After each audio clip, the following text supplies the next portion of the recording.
Okay, I'm Christian Walters from Walters Duquet, representatives of New Coffee platform in the USA, Canada, and some other countries in the Far East. I decided to come to Brazil. It's April 2nd. It's just noon time, and I decided to come to Brazil to address the issue of the drought, which has been evident in the market since last December 2013, and the idea is to visit some farms in the epicenter of the event to understand what's going on at this point here after the growth season, close to the full maturation season and the harvest. See what's going on inside those beans and those fruits. The team is here. We're just missing Jack Robson, but today we'll be followed into the fields by Jose Naves and Bernardo, who is the local agronomer for the New Coffee program in this area. I repeat, we're in the epicenter of the south of Minas, the area where the drought struck strongest, and we're going to have the chance to see at the farm level, out in the field, what's going on. Thank you. Então hoje à tarde nós vamos passar em 4 propriedades que tiveram um nível de chuvas maiores, porém mesmo assim ainda tem uma redução de produtividade. Por quê? Devido, primeiro, às questões não climáticas, as questões que Carmo do Cachoeiro teve o maior recorde de produtividade e produção, que foi 2013. Então ela saiu de um ano que fechou com 450 mil sacas, esse município, e está indo esse ano em torno aí de 300 mil sacas. Então nós vamos ver fazendas de alta tecnologia, focadas em qualidade, porém com a produção menor do ano passado devido à bienalidade. Então esse foi um fator, bienalidade. E o segundo fator, que é a seca e altas temperaturas.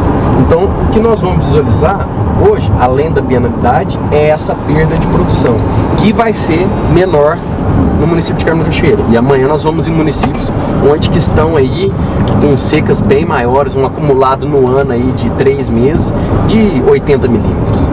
O acumulado de Carmo da Cachoeira hoje está em torno de 300 milímetros. Então está muito acima aí da região. Okay, we're just to enter one of the farms which is behind me in the scenery here. There's about 6,000 to 7,000 hectares of planted coffee area. And this farm we're going to see specifically is 500 hectares and is the most productive farm of the region, of this micro region. And we're going to evaluate if there's been any impact of the of the drought in that farm as well.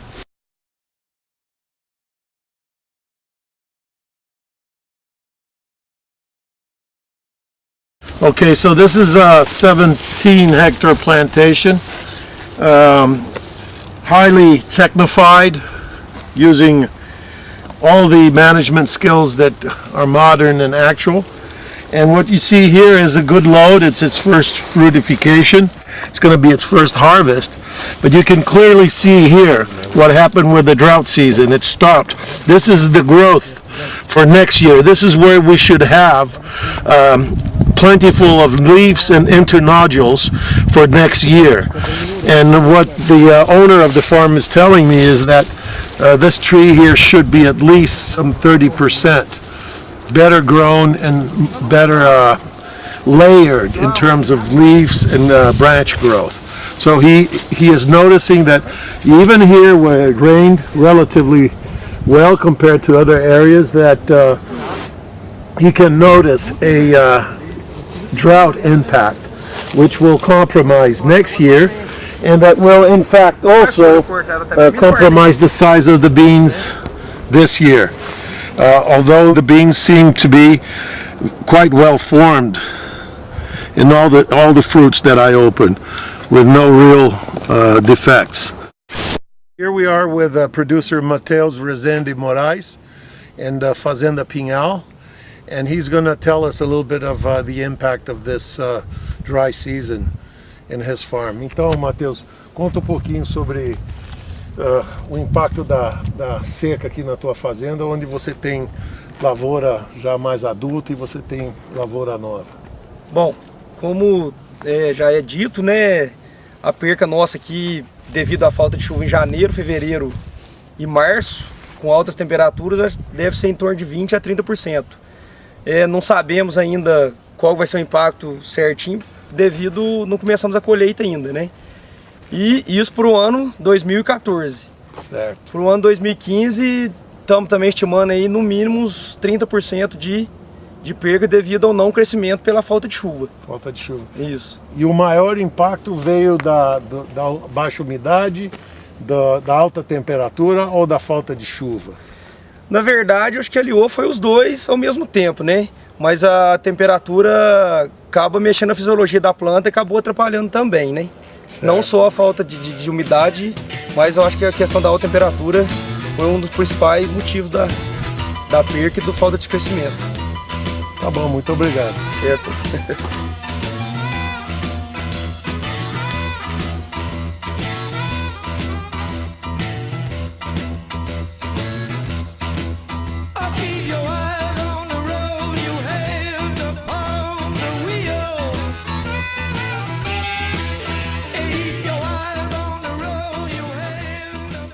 So here we are again in the same region, micro region that I just visited.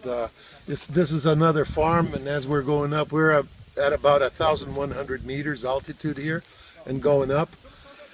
In a plantation that suffer less input of fertilizers and so on, did suffer more with the drought.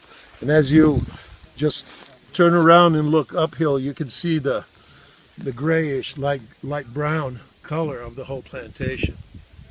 So even in the back of the sun, the trees are a little bit more green. Nós estamos aqui numa fazenda no município de Carmo de Cachoeira, fazenda Cubiça.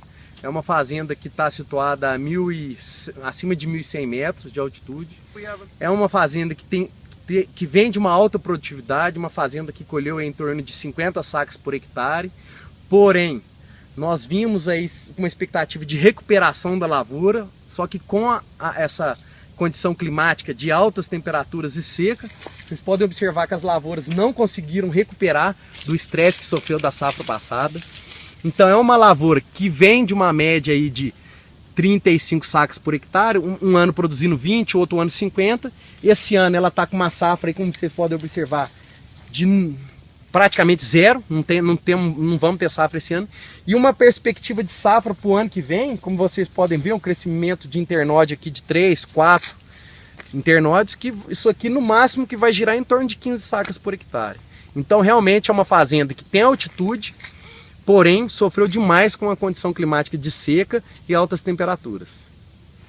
We cut the bean, it's a whole bean here at this point, but it's very spongeous. So if I go to a drier bean, which has suffered with the sun, basically it's half black, as you can see inside. So this is a lot of what's happening. This is the afternoon sunny side of the plant. Look at the size of the fruit going on mature already. This is a yellow catuai, very small fruit, very small bean. And this is still with the pergamino and the mucilage. So this is an example of what's happening. The fruit should be at least this size here, and not regularly so small. This is not going to grow any longer. Olha o vazio. Badly formed, very light, very mushy. Dá licença, a amostra acabou. Para ajudar.